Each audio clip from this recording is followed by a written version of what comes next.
amawanga gatutudde gawa abantu emmere ne bagirya naye kati abantu byembeera gye tuli bye ŋŋamba abantu mwana bya ddala ezimu ku mbeera zijja nezongerera ddala obbagula amaaso ne zibaggula kati nze omuziki mbakubira gwa kubabuusa ne mpita mu muziki ne mbyogerako bwe ntyo you know yeah well tudde ku muziki nga tumaliriza Bobby mu mbeera eno kati gye tulimu eddakiika eno wakyaliwo ku nnyimba ezo ze tusuubira nti Bobby agenda zituwanga zo tebazigaane kuba mazima waliwo ennyimba ezifulumye ng'oluwulira oluyimba naye nga ne lugirako ekistori nti olwo oluzannyira Baba TV munaaluzannyira bagenda bagga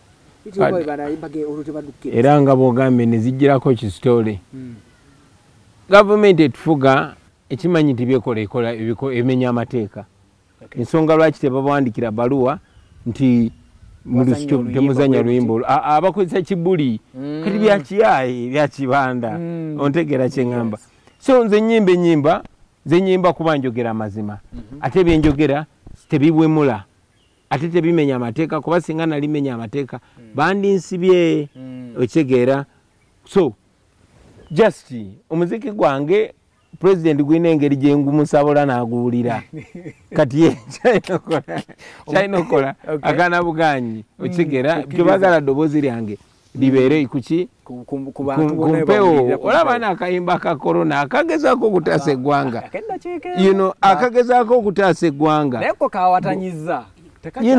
so bye tuba tuwugira tuba tetusiga bukyayi tuba tugezaako naffe okuzanya paati yaffe okubuusa abantu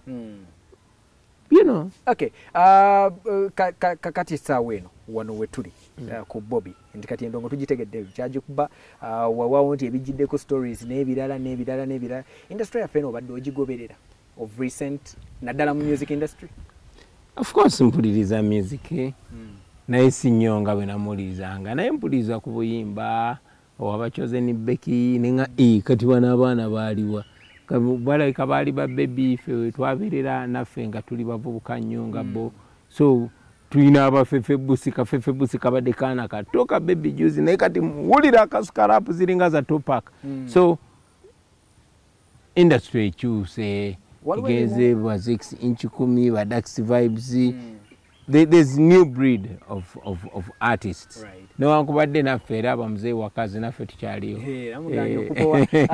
waliwo ebimu ku byolowooza bye mwakolanga mu biseera byammwe ennyo we mwabeera so active nga temunafuuka ba legendary bwe muti bamuzeeyi waliwo ebyo ebimu bye mwakolanga olabira ddala ebyo byalina kkoma eyo abaana tebagezaako bikubente eno byebiki ebyo kituga kimu oba bibiri twalinanga zibeef ezitaali nga reasonable zayawulanga nnyo abaana zaali violent sirowooza nti ba artist balina okukontana kati twalina luxury nyingi ey'okuyimba ebinyuma obunyumi naye nga tebisomesa nnyo wewaawo tuze tugezaako kikyusa nendowooza ku generation eno music balina omukozesa ennyo nga ekyokulwanyisa ekirwanyisa obwavu obutomanya n'endwadde n'effugabbi eyo music kyakulwanyisa kyamaanyi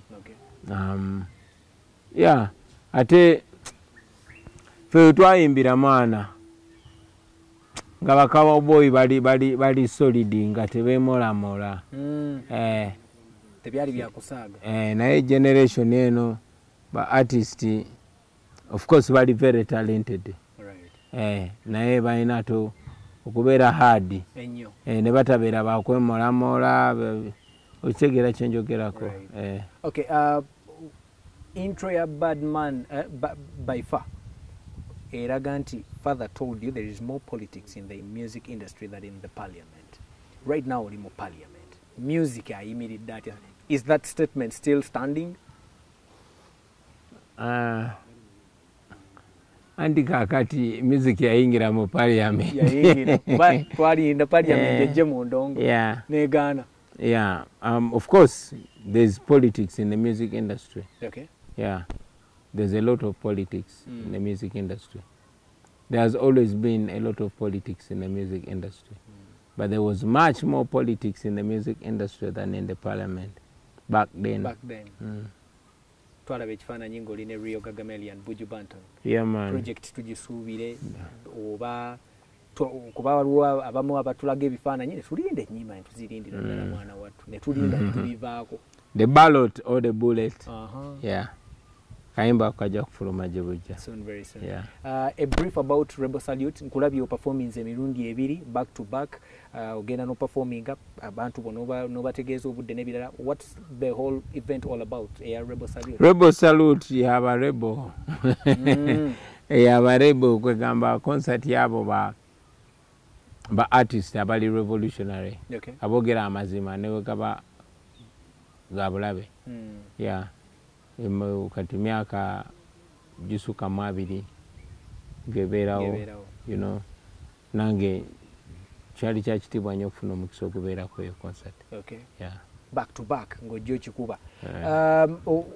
Babikoze Abajamaica wane waffe tetunnaba kufunawo konti Bobby osobola okuteekawo such a concert mu ggwanga. Nateekangawo concert eyo Justice Museveni yabiremesa bulemesa. Naye oba oliawo singa katubeera ne concert esinga obunene mu Africa ate nga kijja kubeera gye bujja ddala gye bujja nga bino byonna bimaze okugwa nga tufunye eddembe lyaffe nga nsobola okuperforminga wenjagalira sobola okutegeka show wenjagalira njaba tegekera show mujja giraba namwe. Kale banaye twagala oberekereza ku ddakiika zino olunaku olwaleero ku bank show omukulu abeera bize mukko kizibu kumala gamufuna era ndooza abantu bagamba nnyo nti mbeera bize mbeerayo nange kibadde kyasanyi gwe takunyize kuba tulina abayimbi abamu nga bo ebyaddala ebanyize gwe kusanze mu state ki? Kibi nti ba artist bannange bayita mu mbeera eno. Kibi nnyo kuba manyi eno embeera bwenyigiriza nga tokola ng'ate ogenda wali okukola ng'onyumirwa ng'okola ate ng'osasula ssente nnyingi nnyo. Kati nyinza okuba nga nze omu ku ba artist abali basinga okukola ennyo ssente mu music bwemanga sinze.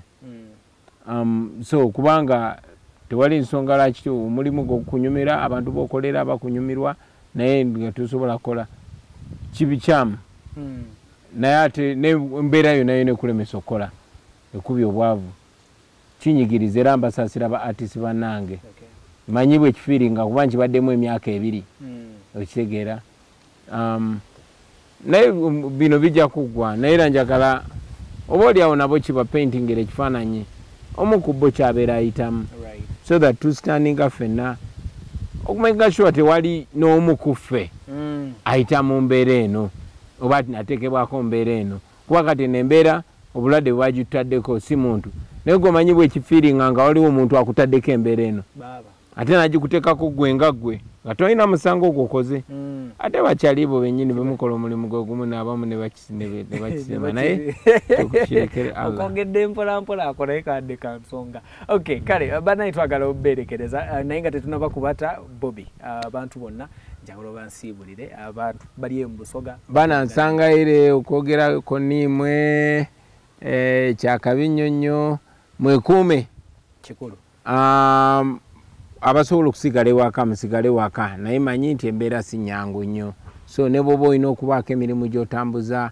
maani mujumbire okunaaba engalo mujumbire okukipinga distance bwoba osobola okwambala face mask gyambale buno obulwadde gye buli ate amalwaliro gaffe mafu kati nga bwatukutte ffe mwezo tuyisa obiso kyetusobola okukola tukikole ekya prevention ukitegeera making sure obulwadde buno tobukwata tebukwata kuba osobola okikola ate buba bukutte making sure gwogo obusembayo kwata kuba buwona ukitegeera tobusiiga abalala nedda buwona tutaasa abantu baffe naddala okusinga abo abazeeyi abayisinga okubeera affected ne bannaffe abalina ebirwadde ate tulina abakyali baffe bangi abakwata mu mita kakati balina okubeeramu kale